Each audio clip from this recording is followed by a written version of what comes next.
Hi hello welcome to my media. ఈ రోజు మనం పెద్దగూడెంలో ఉన్నాం. పెద్దగూడెంలో సంబంధించి ఒక సర్పంచ్ అభ్యర్థి ఇప్పుడు మనతో పాటు ఉన్నారు. అయితే ఆయనతో మాట్లాడదాం. ఆయన వచ్చేసి ఏంటంటే లతా నరసింహారెడ్డి అని ఈసారి ఇక్కడ జనరల్ మహిళ రావడం జరిగింది. అయితే ఎవరికైతే జనరల్ మహిళ వచ్చిందో వాళ్ళ హస్బెండ్ ఈ రోజు మనతో పాటు ఉన్నారు. ఆయన అడిగి మరిన్ని విషయాలు తెలుసుకుందాం. సార్ చెప్పండి, అంటే అభివృద్ధి పరంగా కానీ, నమస్కారం అండి, ఆ అభివృద్ధి పరంగా ఎలా ఉంది గ్రామంలో, నెక్స్ట్ చేస్తే అభివృద్ధి ఎలా ఉండబోతుంది?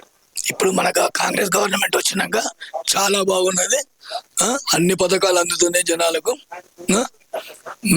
మేజర్ గా మా పెద్దగూడెం గ్రామ పరిధిలో పిల్లాయిపల్లి నుండి జూలూరు వరకు రోడ్డు అనేది 20 ఏళ్ల నుండి ఎవరు చేయలేదు. మా ఎమ్మెల్యే గారి సహకారంతో ఆ రోడ్డు చేయించుకున్నాం ఈ 2 ఏళ్ల పీరియడ్ లోనే. ఇంకా సిసి రోడ్స్ కానీ, హెచ్ఎండి వర్క్స్ కానీ ఒక 65 లక్షల వర్క్స్ వచ్చినాయి. మాకు సప్లాన్ కింద ఒక 10 lakhs వర్క్స్ వచ్చినాయి. అభివృద్ధి ఇంకా చేసుకోవటం గవర్నమెంట్ వచ్చింది కాబట్టి. ఇది మన రేషన్ కార్డు 10 ఏళ్ల నుండి కూడా గత ప్రభుత్వం కూడా ఎవరికి కూడా రేషన్ కార్డు ఇవ్వలేదు. ఇప్పుడు అందరికీ అందుబాటులోనే రేషన్ కార్డ్స్ వచ్చినాయి. ప్లస్ ఇందిరమ్మ ఇల్లు మా ఊరి పరిధిలోకి ఒక 32 ఇండ్లు వచ్చినాయి. ఆ కమిటీ కూడా నేనే చైర్మన్ని, ఇందిరమ్మ కమిటీ కూడా నేనే నెంబర్ని. అవి 30 ఇచ్చిన అవి కూడా మొత్తం పూర్తిగా వచ్చినాయి ఇండ్లు కూడా. చాలా జనాలు అయితే ఈ ప్రభుత్వంలో చాలా హ్యాపీగా ఉన్నారు. గత ప్రభుత్వం అయితే మాకు ఎలాంటి లబ్ధి అయితే పొందలేదు. అంటే ఇంతకు ముందు టీఆర్ఎస్ సంబంధించిన అభ్యర్థి అంటే ఇక్కడ సర్పంచ్ గా ఉన్నారని చెప్తున్నారు. అంటే అప్పుడు సర్పంచ్ గా ఆయన ఉండి ఆయన చేసిన అభివృద్ధి ఎలా ఉంది? అంటే ఇప్పుడు మనం చేయాలి అనుకుంటే ఆయన చేయని అభివృద్ధి ఏముంది? చేయాలంటే ఈ మేజర్ గా మా పెద్దగూడెం రోడ్డు సమస్య ఉంది 20 ఏళ్ల నుండి. మేజర్ గా దాన్ని ఎవరు పట్టించుకోలేదు. ఏదో హెచ్ఎండి కింద వచ్చిన వర్క్స్, సిసి వర్క్స్ కానీ, డ్రైనేజ్ కానీ చేశారు. ఈ మేజర్ గా అయితే మాకు మేజర్ గా నేను కోరుకునే లాస్ట్ టైం కూడా ఆయనకు యునానిమస్ ఇచ్చిన సర్పంచ్ కంటెస్టెంట్ తోటి ఒక ధూపదీప నైవేద్యం ఉండాలని. మా రోజు 3 గుళ్ళు ఉన్నాయి మా ఊర్లో. 3 గుళ్ళు ఉన్నాయి. పంతులు అన్నట్టు ఆయన లేడు. నా అంబిషన్ ఫస్ట్ ఏంటంటే గుళ్ళో పంతుల్ని పెట్టాలి రాగానే. మహిళలకు కుట్టు మిషన్లు కానీ ఇలాంటివి చేయాలనేది నా కోరిక. ఓకే, అంటే ముఖ్యంగా ఇప్పుడు మీరైతే టెంపుల్ అభివృద్ధి అనుకోండి, లేకపోతే గ్రామాభివృద్ధి చేయడానికి మీరు సిద్ధంగా ఉన్నారు. అంటే ప్రజల దగ్గర నుంచి ఎలాంటి స్పందన ఉంది? చాలా బాగుంది. నేను ఈ 2 years నుండి గవర్నమెంట్ వచ్చినప్పటి నుండి కూడా క్రియాశీలకంగా ప్రతి పని చేసిన గ్రామ పంచాయతీ పరిధిలోని అన్ని అంటే వీధి లైట్స్ కానీ, ఓ వాటర్ ఫిల్టర్ కానీ, ఎమ్మెల్యే గారితో కొట్లాడి ఒక కొత్త బోర్ వేపించినాం. నీళ్లు సరిపోనుకుంటే మోటార్ ఫిట్ చేసుకున్నాం.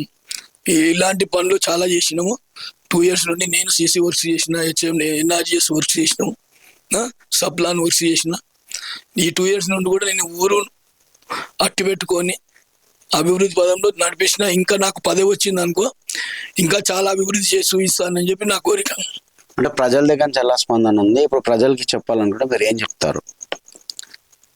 ప్రజలకు చెప్పేది ఒకటే, పని చేస్తూనే చూడండి.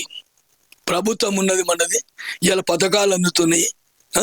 పని చేస్తూనే చూడండి. ఈరోజు అవతలి వారికి ఓటేసినా కానీ ఏదైనా పథకం కావాలంటే మన ప్రభుత్వం దగ్గర రావాలి, మన ఎమ్మెల్యే గారి దగ్గరికి రావాల్సిందే. కానీ నేను పదవి లేకున్నా ఈ 2 years నుండి ఊరు పట్టుకొని ఉండి చాలా పనులు చేసినాను.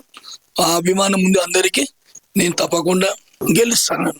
అంటే ముఖ్యంగా అక్కడ ఇప్పుడు ఎవరైతే మీకు అభ్యర్థిగా ఉన్నారో వేరే పార్టీ నుంచి ఉన్న వాళ్ళు ఏమంటున్నారంటే అభివృద్ధి మొత్తం నేను చేసి పెట్టినా మరి ఈయన చేయడానికి ఏం లేదు, మరి ఆయన ఇప్పుడు గెలుస్తా అంటున్నాడు, గెలిచిన తర్వాత చేయడానికి ఏం లేదు, నేను చేశాను మరి ఆయన చెప్తున్నాడు, దాని ఏమనొచ్చు?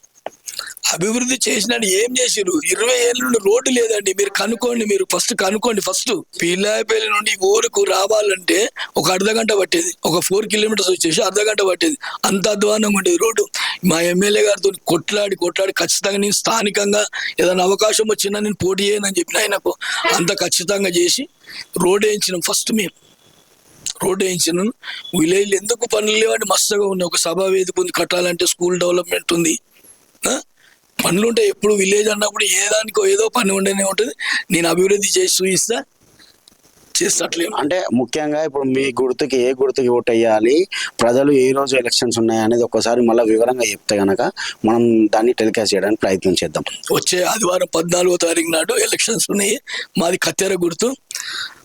ఎమ్మెల్యే గారి సహకారంతో తప్పకుండా మేము గెలుస్తాం. గవర్నమెంట్ ఉన్నది కాబట్టి అభివృద్ధి చేస్తాం. అంటే ఏదైనా పని కావాలనుకుంటే ఇంకో 20 ఇండ్లు కావాలనుకున్నా, చేయాలనుకున్నా, మాకు వచ్చేసి లిస్ట్ అవుట్ చేసి 92 ఇండ్లు ఉన్నాయి.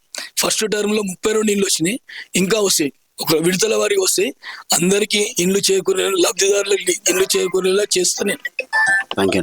అంటే ఇది అంటే నేను కనుక గెలిచిన తర్వాత పేదవాళ్ళందరిలో నేను మధ్యలో ఉంటానని, వాళ్ళకి ఏ ప్రాబ్లం వచ్చినా అందదండగా నేను ఉండడానికి, అదేవిధంగా ఊర్లో ఉండి మీకు కావాల్సినటువంటి ప్రతి ఒక్క పనిలో నేను ఉంటానంటూ కూడా ఆయన ధీమా వ్యక్తం చేస్తున్నారు. అంటే అదే కాకుండా ముందు రానున్న రోజుల్లో ఒకవేళ నేను సర్పంచ్ అయితే కనుక ఊరికి సంబంధించిన ప్రతి ఒక్కటి కూడా, అంటే గుళ్ళల్లో కానీ పంతులు లేరు, పంతులతో పాటు ఇక్కడ విద్యా వ్యవస్థను కూడా పెంచడానికి మేము సిద్ధంగా ఉన్నామని కూడా ఆయన చెప్పడం జరిగింది. కెమెరామెన్ రాజ్తో మహిపాల్.